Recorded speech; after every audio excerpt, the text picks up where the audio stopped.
Hello and welcome to ESPN FC Live. A special hello if you're a Spurs fan, because you'll have enjoyed what you've seen over the last couple of hours.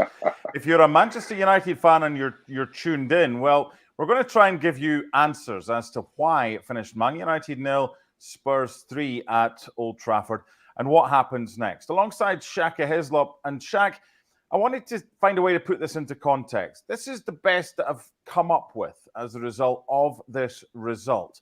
Manchester United are 4 points clear of the relegation zone. Spurs are 3 points adrift of a Champions League spot. If that doesn't set alarm bells ringing, even though we're early in the season, for United, for Sir Jim Ratcliffe, and for Erik ten Hag and everyone connected with the football club, then what will? I'm not sure. And you started by saying we'll try to find answers for Manchester United fans, and I'm not sure we can. Outside of what we've offered all season long, I've said from the get-go that I didn't think Erik ten Hag was the right manager for Manchester United. That winning the FA Cup, I think, maybe papered over a lot of the cracks for Manchester United, and I just didn't see this lasting for any measure of time, and so it's proven.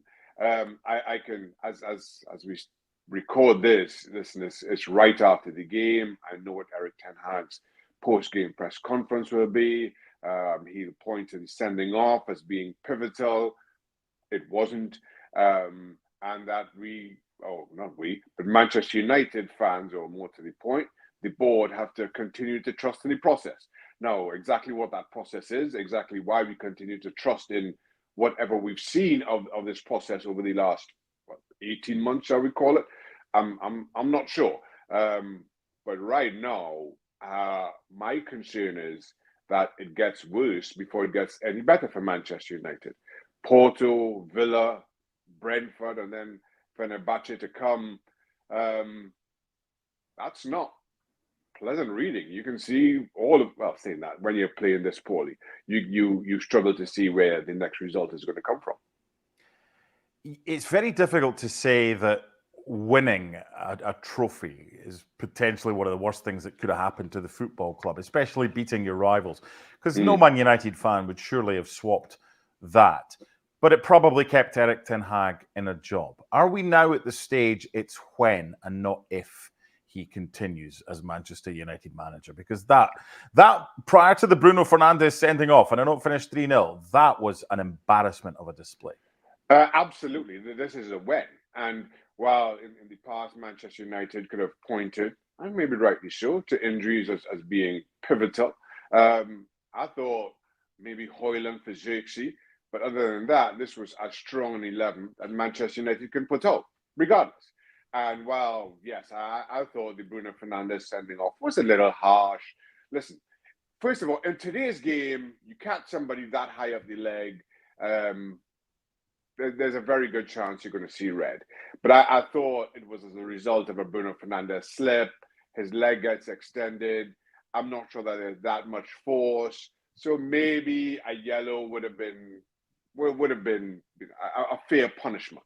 But even so, even before the sending off, if Son had started instead of Werner, we'd be talking 3-0 at that point. At that point, that Manchester United are reduced to 10 men. So, well, I am sure Erik ten Hag, if not Manchester United fans, will point to the sending off. It was not determining as to the result of this one. With your strongest squad, again, maybe Højlund for Xerxes the only change, but that's as good as an 11 you're going to put out. And when we talk about Tottenham Hotspur, let's be honest, Son for Werner is in no measure a like for like. So I'm not sure. Again, you'll grab at excuses, but I'm not sure how many of them are really that true. I'm always cognizant with something like this, that, the headline, Erik ten Hag, Man United, horrible today. Yeah, Spurs didn't help at all as far as Man United were concerned, because they were excellent. And you said if Son had been playing, I mean, they could have been 3-0 up regardless of that. So they deserve just as much praise. Yes, Man United. Yes, Eric Ten Hag's the headline, but that's 4 unbeaten now that Spurs against the United. And more to the point, post the North London derby and the criticism for Brendan Johnson in particular, he just can't stop scoring. Hadn't got himself another one today. Hit a post. I think it was still 11v11 when he hit the post as well. It was because he was played by Kulusevski. Yeah. So he hit a post. Solanke again after a slow start from him. Strikers finish from a set piece. A lot to like about this version of Spurs. If I offer any criticism, and yes, the criticism for Spurs is very different from Manchester United, as per your introduction. Right now, Man U are closer to the relegation places. Spurs is chasing those Champions League places. So it's a different measure altogether. So if there's any criticism for Spurs today, is that it took them as long as it did, albeit 90 seconds in the 30-second, wherever it was, into the second half, to really put this game away. This game should have been dead and buried on 35 minutes. And we've seen it from Spurs in during the course of the season. The Leicester game comes first to mind, where you have so many chances. Away to Newcastle is another example. You have as many chances as you do, but just don't take them, and that comes back to haunt you. That wasn't the case today, but I think that would be the overarching message from Postecoglou to his charges, that when we're dominating games, we have to take our chances. Because even at 2-0 and down to 10 men, Manchester United had a flurry of chances, couple of shouts for handball in the box. I go with the referee and the VAR on those. But it just could have been different, I think, is the message from Postecoglou. We've got to kill these games off when we've got our foot on the opponent's throat, so to speak. Okay, there were two main incidents in the first half that I want to get to. The opening goal inside of 3 minutes. Now, I suppose we live in a blame culture. You kind of have to. When Mickey van de Ven picks it up and is like, oh, I'll keep going. And he keeps going. Now, I want to get into Bruno Fernandes for the second incident, because obviously he got sent off. And he was one that kind of tried to chase and kind of gave up. But what's Diogo Dalot doing? I mean, he's the left back. And Brennan Johnson's like, he's looking around going, where is everyone? Van de Ven, assist, Brennan Johnson, 1-0. So many people at fault for Man United here. Yeah, I think when you get yourself in that position, there's a knock-on effect. And again, I put this down to just a lack of organization. First of all, I think Rashford kind of overplays it, if not miscontrols it. Garnacho has got his back turned, and all of a sudden, Manchester United are give the ball away in transition, and nobody kind of is able to pick up or fall into place. And okay, granted, it falls to the feet of Van de Ven, who's a centre back, but easily the quickest man on the park, quickest player in the league, and nobody can keep up with him. He just drifts past Ugarte. I'm trying to think of who else comes to him. De Ligt comes to him in the box and just blows by him. Nobody's able to get themselves in a position to deal with Van de Ven. And then this imbalance from Manchester United that started with the giveaway. Nobody's able to find any kind of a position, and Brendan Johnson is just tapping into an empty net, and that just speaks to a lack of organization, a lack of awareness as much as anything, and that from Manchester United at this level, you don't expect, and I say Manchester United, and it's more what you expect of Manchester, or maybe what I expect and remember of Manchester United. Yeah, because you said on Friday the fear factor is gone from facing Man United, from going to Old Trafford. It doesn't exist anymore. What really worried Spurs today? As I mentioned, Manchester United had the rain, maybe 10 or 15 minutes at one point in the second half, even though they were down to 10 men. And now again, I've said this before, and I'll say it every single time. Regardless of who you are, regardless of who your opponent is, they are going to have 10 or 15 minutes that things just go for them. and you have to manage that 10 or 15 minutes. When we're talking Manchester United at Old Trafford, my experience is they're going to have 80 or 85 minutes that are going to go for them. But that being said, outside of that, today nothing troubled Spurs. Garnacho hit the outside of an upright with a very good chance, but again, that came in that spell for Manchester United. But there was nothing. Now I tell you that Vicario did make one very good save. Excellent save. Yes. So to give him his credit, but outside of that, I don't remember Vicario doing much. He took a cross in the second half, but nothing really to speak of. Bruno Fernandes gets sent off. Now, I think the consensus from what I've heard so far from you and from others listening to it on the way back from work this morning was that it's probably a yellow, but he's been given a red. Okay, forget what he's been given. It's definitely a yellow. Yeah, right. So this is the point. Forget what he's been given here. Okay, you watch that incident. Here's Law 12, because I'm a geek and I know about these things. Careless is a foul. Reckless is a yellow card. Endangering the safety of an opponent / serious foul play is a red. So you probably think, look, it's a yellow and it's like, don't be so stupid. But I want to play devil's advocate here. Okay, he slips. There's no doubt about that. But when you slip, your instinct when you slip is not, oh, look, there's another player. Let's raise my leg here. I can see why it's been given. I would have probably given a yellow as well. But there's not enough for VAR to overturn it here. Why does he need to raise his leg after he slips? Yeah, listen, I think Bruno Fernandes realizes that he's going to be late on Maddison and is just trying to stop the play.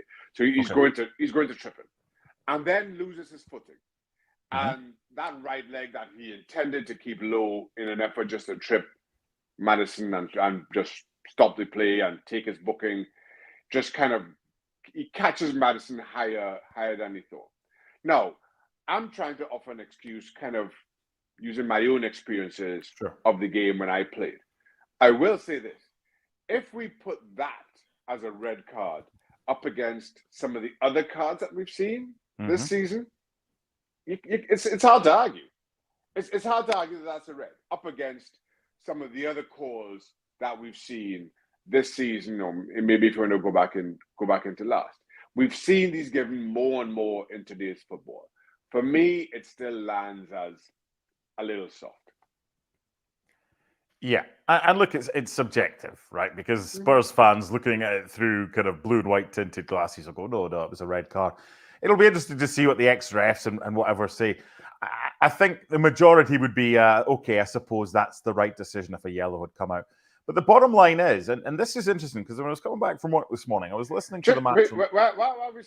Just to interject, and I'm sure Manchester United fans will protest this, but we're, a week removed from Lisandro Martinez's ridiculous two-footed jump-in. Yeah, so, I made that, I say that, and what made me think of that is we were this week discussing, what was it, the advisory panel, wherever is the, adjudicatory panel that said, it was a ridiculous challenge, but it's a yellow. I mean, that was so much worse than Bruno Fernandes. Right. Yeah. For me, that was a straight red. So, but no wonder fans get confused. Exactly, and that's my point. And while Arsenal fans will be screaming about, albeit second yellows for Declan Rice and Trossard and how shocked those were. Why am I saying that this was akin to that? How can you see what Lisandro Martinez did and see this and think that is worse? So we're really as a default, I go back to how the game was played when I played, albeit a long time ago, and that for me just again lands a little bit soft. Just while I thought of it. I get that, and I don't want to fall into the trap of this is all about Man United, because Spurs went to Old Trafford and won by 3, could have won by more. We will be ending with them. Spurs, we're looking at goals. 2-3. They did. But what I was saying is when I was driving home from work today and I was listening to the game on the radio, and the commentator made an interesting point. He said, could this be another game where Erik ten Hag has got an excuse? because Bruno got sent off and maybe he shouldn't have been.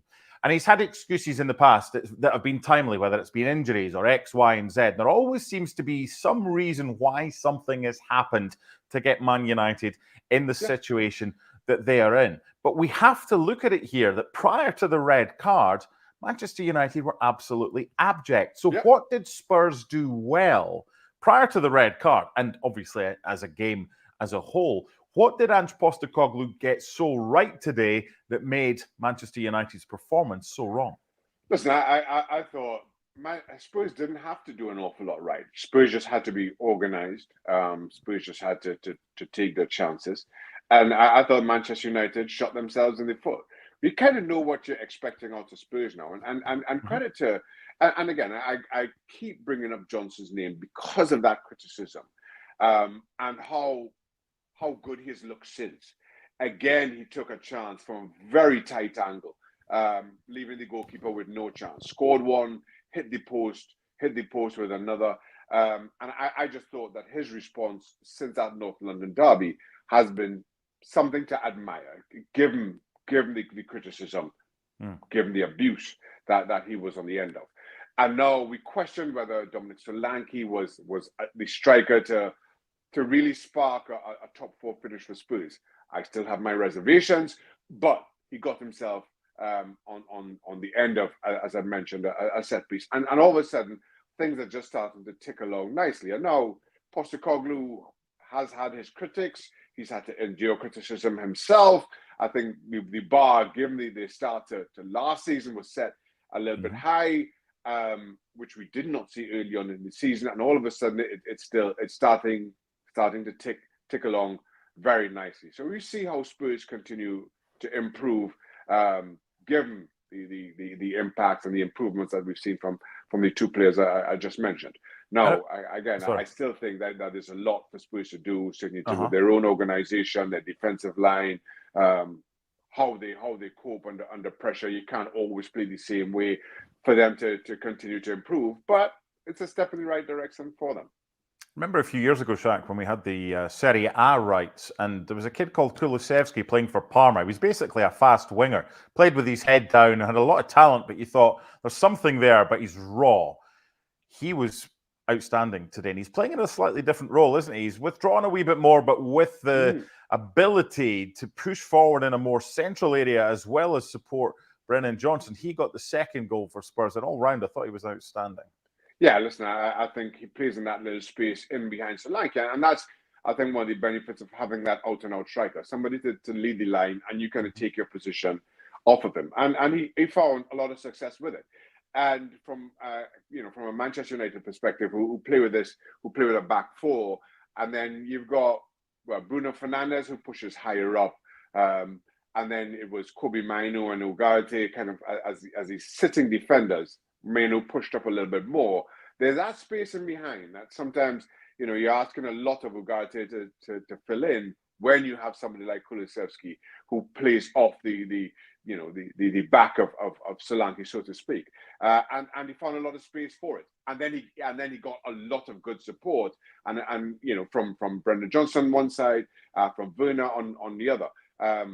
Johnson was always there, always available for it, as is Werner with his pace, which is, despite his seeming lack of confidence and maybe lack of a finishing touch as well.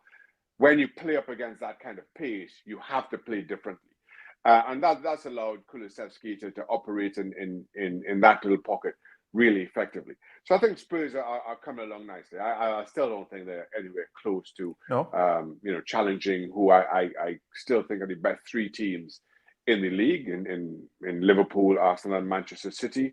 But they're certainly making inroads on, I'll say, an Aston Villa who dropped points today but finished top four last season. And the other likely contenders for that top four finish, I include the likes of Chelsea and others in there.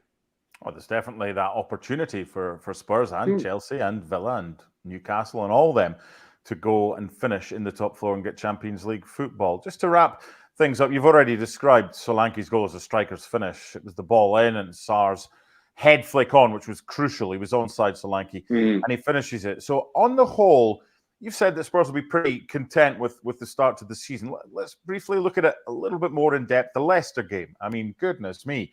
They should have scored more than 3 today. Yes. They should have scored 5 or 6 at half-time in the Leicester game. Then they lost at Newcastle, right? And should have won that. They were the better dominated. 1-0 at home to Arsenal. Okay. Beat Brentford, went a goal down, and then we saw, okay, well, fine. They won by 3 goals to 1. And then Everton. Hold on. Let me just add. Lose to Arsenal, but dominate possession, dominate shots, dominate shots, and dominate every single statistic. Now, Arsenal fans may be a little aggrieved that I made that point, but we're talking about Spurs. And again, I think what cost them early in the season is their taking of chances. What might have cost them today, but they eventually they got it over the line. Manchester United.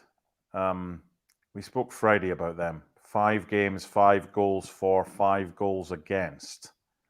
Where does this leave them? Where does it leave the board with any decisions that they have to make? It's not the final nail in the coffin, because you've already said it's when and not if. But this can't continue much longer. They can't even score. This can't continue, and I'm not sure where you're turning, or more to the point, who you turn to. I saw a report a couple of weeks linking Allegri with the Manchester United job, as he's available, but is he? He doesn't put the ball in the back of the net, though, does he? I was about to say, is he the kind of manager you bring in or associate with Manchester United and the type of football that their fans expect at their best? Maybe not. Maybe he's. Would you take Graham? By the way, would you take Graham Potter right now if they decide? Would you take him this week? If you were a Man United fan. That's a good question. I may, I may. Listen, I'll be honest. I thought Pochettino would have been a good choice last May, but again, Manchester United they won the FA Cup final. Win the FA Cup, which as I described earlier, was papering over the cracks. But I thought, when we were talking about it then, I said, nah, he can't. There's nothing from Ten Hag to convince me to keep him. Pochettino all of a sudden becomes available. I thought that would have been a good get for them. I didn't expect Chelsea to sack Pochettino. I didn't expect the US men's national team to sign Pochettino. That would have been a good get. The long time kind of name that's been associated with that job was Gareth Southgate. I'm surprised, I'm not hearing or seeing more of him, even as in terms of speculation. So we'll see. I think Manchester United's kind of newly structured board has a lot to think about. They've got some of the decisions so far very wrong, in my opinion. And the longer it continues, the worse it gets. It's kind of summed up by something our colleague Rob Dawson said on ESPN FC last week when Joshua Zirkzee was signed. He basically said, "Look, I'm here to get success, but I'm not an out-and-out goal scorer." And that's what Manchester United need right now. Whether it's him, whether it's Højlund, whether it's Rashford, you need to find someone who's going to be able to put the ball in the back of the net. They'll be without Bruno Fernandes now after his red card today. It went from bad to worse for United. But the headline might be about Erik ten Hag and United, but it should be about Spurs. 3 goals and 3 points and a fabulous away day at Old Trafford. Bye for now.